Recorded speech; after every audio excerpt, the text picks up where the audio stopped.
بسم اللہ الرحمن الرحیم۔ اللہ کے نام سے شروع جو بہت مہربان رحمت والا ہے۔ هل اتاک حدیث الغاشیہ، کیا تجھے بھی چھپا لینے والی قیامت کی خبر پہنچی ہے؟ وجوہ یومئذ خاشعہ، اس دن کتنے ہی چہرے ذلیل و خوار ہوں گے، عاملۃ ناصبہ، سخت محنت کرنے والے، تھکے ماندے، تصلی نارا حامیہ، جلس رہے ہوں گے وہ دہکتی آگ میں، تسقی من عین آنیہ، ایک کھولتے ہوئے چشمے کا ان کو پانی پلایا جائے گا، لیس لهم طعام الا من ضریع، ان کے لیے سوائے کانٹے دار درختوں کے اور کچھ کھانے کو نہ ہوگا، لا يسمن ولا يغنی من جوع، جو نہ موٹا کرے گا نہ بھوک مٹائے گا، وجوہ یومئذ ناعمہ، بہت سے چہرے اس دن تر و تازہ ہوں گے،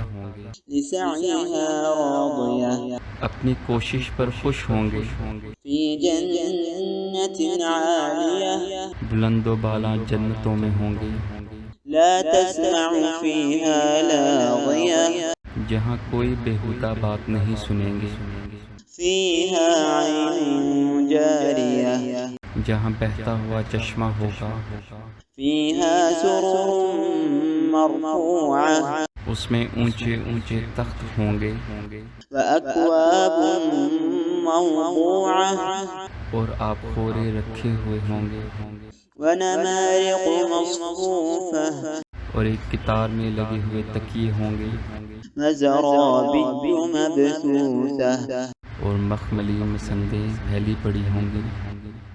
افلا ينظرون الى الابل كيف خلقت، کیا یہ اونٹوں کو نہیں دیکھتے کہ وہ کس طرح پیدا کیے گئے ہیں،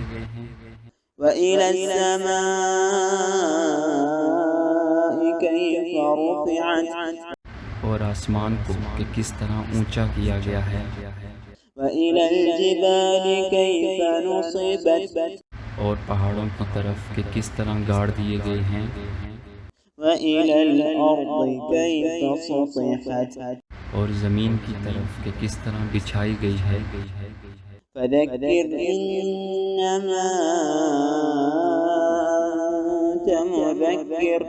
بس آپ نصیحت کر دیا کریں کیونکہ آپ صرف نصیحت کرنے والے ہیں، لست عليهم بمسيطر، آپ کچھ ان پر داروغہ نہیں ہیں، إلا من تولى وكفر، ہاں جو شخص روگردانی کرے اور کفر کرے، فيعذبه الله العذاب الأكبر، اسے اللہ تعالیٰ بہت بڑا عذاب دے گا، إن إلينا إيابهم، بے شک ہماری طرف ان کا لوٹنا ہے، ثم إن علينا حسابهم،